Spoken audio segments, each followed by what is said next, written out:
What's up, Dragon Ballers? We're here with Joey Palladino at the PPG Invitational. He got a top 16? Top 16, Top 16 with a red-yellow Surge Goku. He has been dominating the format with this deck. Here's his deck profile. We repeated it. Dalen, thank you for the intro, man. Last time you were just like mad quiet, but now you're like the face of the whole video. But yeah, so I played Surge Goku again. I played Red Yellow again. Everyone is on Tricolor. I mean, it did win the last event, and I got third place with this. I was surprised more people weren't playing this, but I did play like one Red Yellow mirror, so that was kind of neat. But you know, the leader's just busted. Like going into set 9, I think this is still going to be a very meta relevant leader. Yeah. The Red Yellow cards are just super powerful, and the leader is just busted, man. Like the plus 10k was probably the most relevant effect all weekend. Like the negate skills comes up every now and again, but the plus 10k was too insane. And if you guys saw the last week's deck profile where I got third place, I finally got the foil leader, so we upgraded our life here. All right, so going into it, we're doing the deck profile because I got top 16, but also because there's some pretty big changes, I guess. So I decided to main deck the Baby Janemba SCR. Okay. So for a few reasons, one of which I wanted to increase the percentages in the Hatch matchup because Hatch game 1 last weekend was really, really hard. Yeah. So having just more big cost beaters to get around the leader effect was really helpful. This is also really good in the mirror match because this card is really strange. When you activate main it and you pay the 5 and you reveal it, your opponent can either crit 3 or let it play, right? Yeah. That effect resolves and activates in hand, so they can't Frost Deadly Poison that ability. Okay, that's interesting. I didn't know that. Right, I actually just learned it like before the tournament. Their leader will go neg 30 no matter what. They can then Frost Poison it to stop the offering. Yeah. But at that point, it did the damage already. The damage so is done already. yeah, exactly. So 4 Beerus, same thing. Stable. 4 Heartfelt, same thing. Lots of weird rulings around this card. 4? Is that 3? This is 3 Heartfelts. Oh, okay, yeah, 3 Heartfelts, 4 Beerus. I think that's the right number, but there's a lot of weird rulings around this card, like how you reveal it, how you awaken. So make sure you guys check that out at your locals and like make sure you guys run that by a judge. We Spectator, 4 of them. Again, you just gotta play it. 2 Nimbus. Last weekend I played 3, and I sided 1 out every time. Last weekend I happened to dodge Baby, so I felt like I didn't need it as much. And this weekend I only played against 1 Baby, so the 2 ended up being fine. There's 1 more on the board in case you need it. And again, like against the slow decks, it's a regular negate, which is really helpful. But against the fast decks, it's just the best negate you can play besides Topo. You know, sometimes you really have to play around like the coolers or the desperate measures or like random stuff that stops Topo. So you need the Nimbus. You need to have the Nimbus. 3 Chomp the Trickster. Yeah, I think it's a perfect number for that. Yeah, 3 is totally fine. Like you just need it in certain scenarios. Like there's a lot of turns where you're not going to use a lot of energy. Like in certain matchups, like the mirror match, when I played against Blue Yellow Broly and Top Cut. Like you're gonna have a lot of turns where you just have random open energy, and just getting the 15k beater to draw 1 and stop their threat is really helpful. So really big change I made to the list. We played 4 Raiders Warcry in the main deck. Last weekend I main 2 and sided 2, but bringing the 2 into the main was a really good call.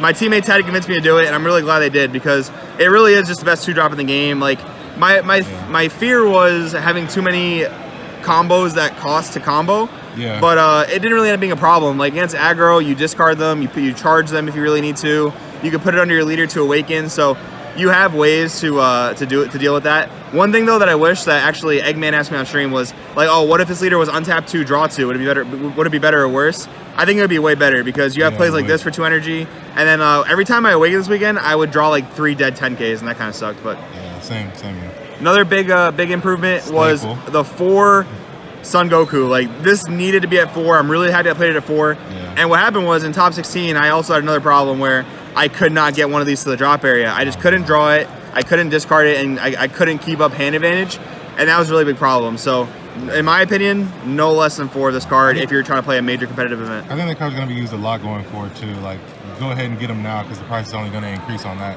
For sure. Like, I hope one day it'll be reprinted, like one day relatively soon. But until then, like, you're going to want this card for the new Cell Leader. Like, the Cell Leader says, look at top 5, add anything, and discard a card.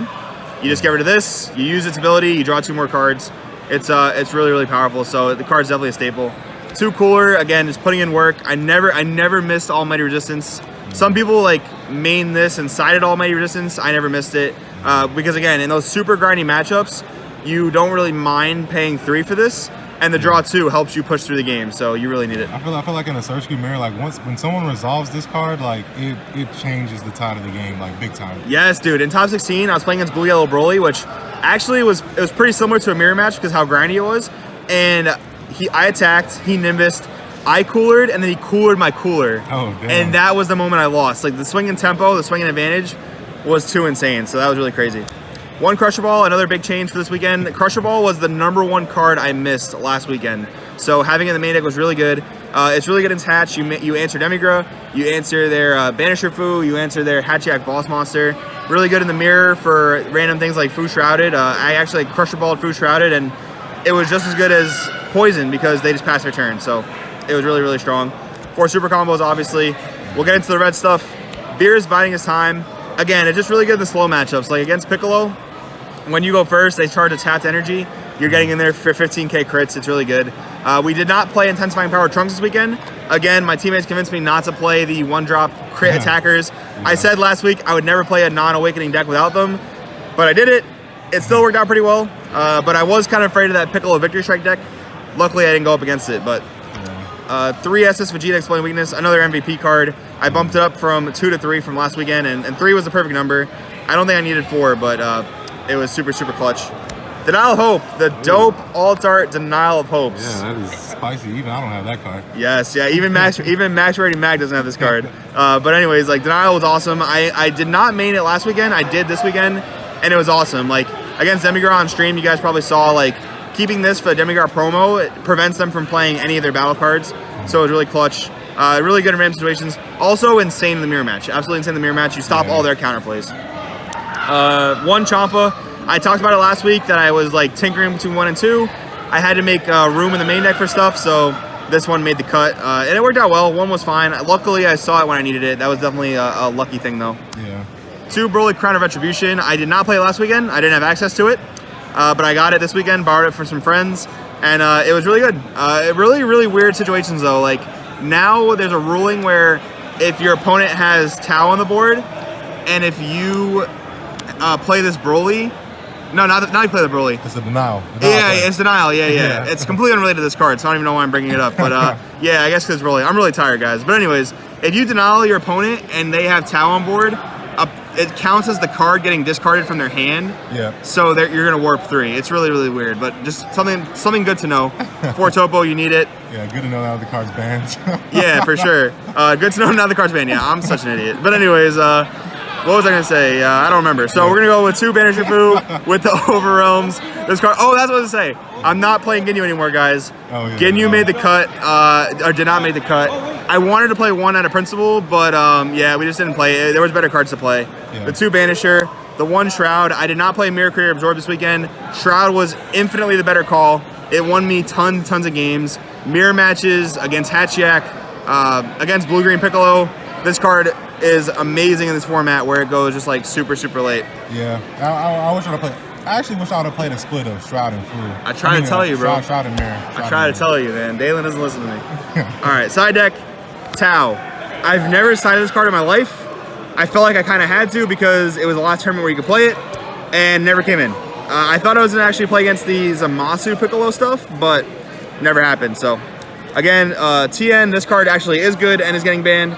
So makes sense that I played it. It was really good against, again, the same stuff. Good against the mirror match when they're playing tricolor, so they can't bean and stuff. Good against Piccolo. Last ride for those cards. For sure, yeah. Last ride. Put him in the collection binder. 3 Bouts to the Death.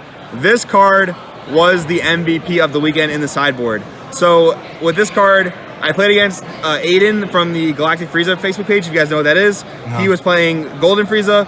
He sided an entire Height of Mastery Victory Strike engine just to beat Surge Goku, because on you don't self-awaken, so he wants to Victory Strike me. So this, to answer Path, was exactly what won me the game. Like, this card was so clutch. Against Blue Green Piccolo, I answered their Piccolos, I answered their Broly arrivals. The card was just busted. Like, you should play this card if you're playing Yellow Red. It's really, really good. 1 Flying Nimbus if I needed it, and then 1 Crusher Ball.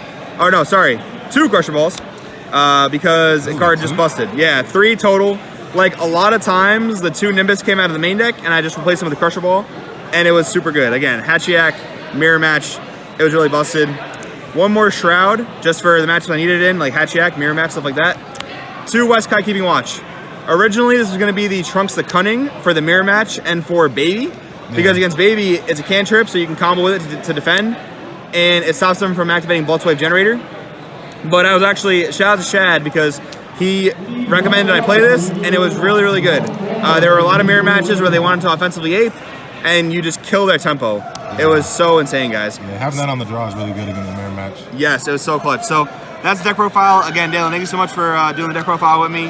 Shout out to Beer Collectibles, best sponsor on the planet. Shout out to Shenron's Lair, best team on the planet. Shout out to Dalen Mack for the Tournament of Power. Guys, you need to be there in 3 weeks. Tournament of Power is going to be epic, guys. Man, like, this tournament was cool. Chicago was amazing, but Dalen's tournament is going to be where it's at, guys. Dalen, you want to say any parting words? Thank you, guys. Just hope to see y'all there. Awesome, and congratulations on another top deck profile. Thank you, guys. We'll see you later.